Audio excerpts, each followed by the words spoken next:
মা এখন কি লাগাচ্ছে? গাছ। এই যে কত বড় গাছ কেটেছে মা। আর ওই যে দেখতে পাচ্ছ? এই যে শুকিয়ে গেছে। হ্যাঁ এই যে নতুন এই যে এখানেও গাছ বেঁধেছে। আর গাছটা আমার হাতের উপরে। এখানে আমি দেখে দেবো। এই যে pick.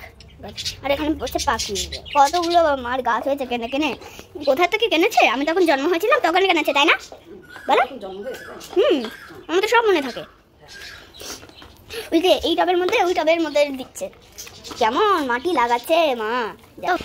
Welcome back to my channel. কেমন আছেন সবাই? আশা করছি যে যেখানে আছেন সবাই খুব ভালো আছেন, সুস্থ আছেন। তো ভিডিওটা অলরেডি তো আমি শুরু করেই ফেলেছি, দেখেছেন। তো এই যে আমি বৃক্ষরোপণ করছি। তো যাই হোক, আমার তোতা পাখিরা এতক্ষণ আপনাদের সাথে তোমরা আপনাদের ভিডিও করে দেখাচ্ছিল, তারপর আমার মেয়ে ভিডিও করছিল আর কত কথা বলছিল। তো যাই হোক, আমি মেয়েকেই বলেছিলাম মা তুমি একটু ভিডিও করে দাও।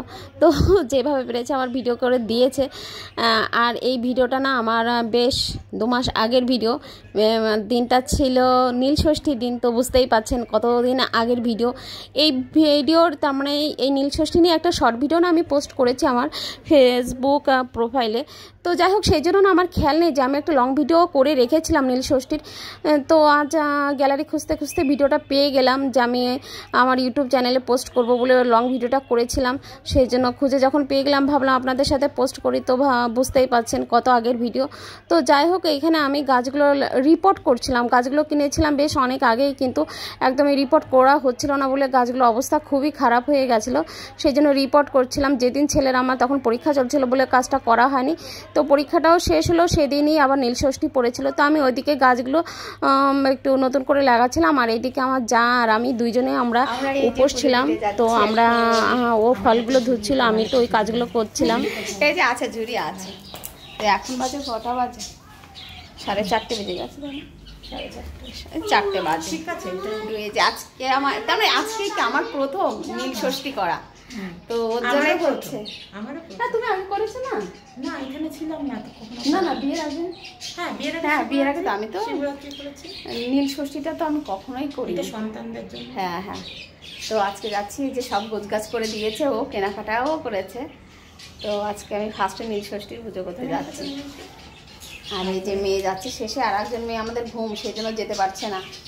তো আমরা যাই, মন্দিরে যাই। আর কিরকম কি ভিড় হবে জানি না। তো চলো, ঘুমিয়ে গেছে। ভালো হচ্ছে আমরা দুজন করতে পারলে। এই দিক দেখো, এটা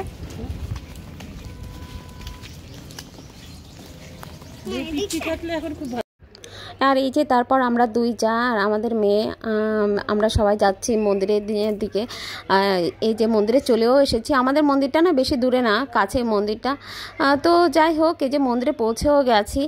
আর এই পুজোটা বা এই নীলষষ্ঠীর পুজোটা আমার জন্য খুবই স্পেশাল ছিল, কারণ আমি না এই ফার্স্ট টাইমই পুজো করলাম, আগে কখনোই করিনি। ছোটোবেলা থেকে আমি শিবরাত্রির উপোস থেকেছি, ছোটো থেকে বিয়ের আগ পর্যন্ত আমি শিবরাত্রির উপোস করেছি বা পুজো করেছি ভোলানাথ বাবার, কিন্তু নীলষষ্ঠীর উপোস কখনোই করা হয়নি। আর আমি কোনো নিয়ম কানুন বা কি লাগে কিছুই জানি না বা জানতাম না। যেহেতু এবার আমার যা বাড়িতে আছে, আমরা দুজন মিলে, ওই বললো যে চলো আমরা দুজন মিলে করি।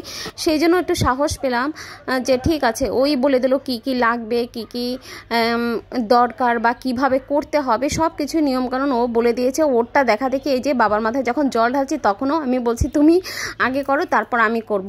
তো আমরা মন্দিরে এই যে পৌঁছে গেছি, দেখলাম সবাই 5-6 জন করে ঠাকুর মশাই তার মানে জল দেওয়াচ্ছেন মন্ত্র পড়ে। তো আগে বললাম যে তুমি করো তারপর আমি করব, কিছুই জানি না বা বুঝি না। তো একরকমই মনে ভয় নিয়েই পুজোটা করেছি। আর বাবাকে বলেছি যদি কোনো ভুল ত্রুটি হয়ে থাকে তবে তুমি আমাকে ক্ষমা করে দিও, আর যেন প্রতি বছরই করতে পারি। তো এই যে তারপর আমি আর আমার মেয়ে, কারণ মেয়ে তো আমার সাথে সাথে আমি যা করছি দেখে আমার মতনই করছে। তো আমিও করলাম আর বাবাকে ডাকলাম আর সবাইকে যেন ভালো রাখে। তো প্রথমবার আমি করেছি, তো মনে তো খুব শান্তিই লাগলো। আর তারপর এই যে বেশি ভিড় ছিল না, সবাই চলে গেছিলো, আমরা শেষের দিকে গেছি। তারপরে 2-1 জন এসেছিল। বাতি দেওয়া হয়ে গেছে। আর এই যে সাবু মাখিয়েছিলাম, ও খুব সুন্দর করে সাবু মাখিয়েছে মা। আমরা এই যে এখন সাবু মাখা খাচ্ছি। ভেবেছিলাম মাখানোর সময় ভিডিও করবো, তার করা। এই যে সব ফল টল দিয়ে মিষ্টি দিয়ে অনেকটা কাঁচাটের মতো। হ্যাঁ, গুড়ের জন্য কালারটা তখন করা হবে আমাদের ভিডিওটা। সে সব কিছু দিয়ে যখন মাখানো হয়েছে ভালো লাগে। এই যে তোমরা কি খেতে হ্যাঁ বাবা খাচ্ছে। আমরা এই যে বাড়ি চলে এসেছি, আমাদের গায়ে একদম শরীরে এনার্জি নেই। তো জেমা এসে এই যে আমরা রাতের জন্য ছোলা করছে, ছোলা আলু দিয়ে। চানা চানা। চানা চানা তো আমরা রাত্রে এটা এই খাবো। আলু মাখা মতো তাই না? হ্যাঁ আলু মাখার মতো করছে। সেই হয়ে এসছে। হ্যাঁ হয়ে গেছে। আর আমি নিচে সব ওদের সবাইকে খাবার টাবার দিয়ে সব কিছু গুছিয়ে এলাম, আর ও এই পাশে এসে সব এটা করছে। দুজনে দুদিন ভালোই হবে খেতে। বেশ সুন্দর। আর বাচ্চা কাচ্চারও খাওয়া হয়ে গেছে। হ্যাঁ হলুদটা শুধু দেওয়া নেই না, টেস্টি। হ্যাঁ সেই আজকে দিন একটু অন্যরকম হোক, তাই না? রোজ দিনে তো হলুদে খাওয়া হয়। এটা হলুদ ছাড়াও খাওয়া যায়। এই যে তোমার কি বলে একাদশী করো, একাদশীর জন্য খাও। একাদশী তো হলুদ লাগে না? না সেরকম কোনো ব্যাপার নেই যে হলুদ ছাড়া রান্না করতে হবে বা হলুদ ছাড়া খেতে হবে। রাত্রে রান্না আমরা করে নিচ্ছি। শশা কুচাবো নাকি? আমরা সবার বাইরে গেছিলাম, তো ওদের উপোস থেকে আবার আমরা বাইরে একটু ঘোরাঘুরি করেছি। হ্যাঁ আমাদের শরীর কত জোর, আর এখন একদমই এনার্জি নেই, প্রচণ্ড কোমরে ব্যথা করছে। ছাড়াই খাই না, এই টকটা আবার এই করতে ভালো লাগবে না। চলে আসে। এখন কতক্ষণে আমরা খাবো, খেয়ে একটু রেস্ট করবো, ঘুমাবো। আর বাজেও তো অনেক বেজে গেছে, হেভি হয়েছে হেভি হয়েছে একদম টক টক। তার মানে উপর সেটটা হয় না, যেহেতু ঝাল ঝাল খেয়েছে, কারণ আমার এই যে বাইরে যে অ্যালার্জিগুলো আবার বেড়ে গেছে, তো আর একটু ঝাল কুচিয়ে দিচ্ছে, তাহলে ঝাল টক দারুণ হয়েছে। একটু চানাচুরের দরকার ছিল। চারটাই করে চুটি ভাজা আবারও নেই। কেনাও হয় না। এখন মেখেছি। আর এখানে বাঁধাকপি। আলু চপ করতে মেখেছিলাম এর আগের বার যখন এসেছিলাম। ও ভুলে গেছি।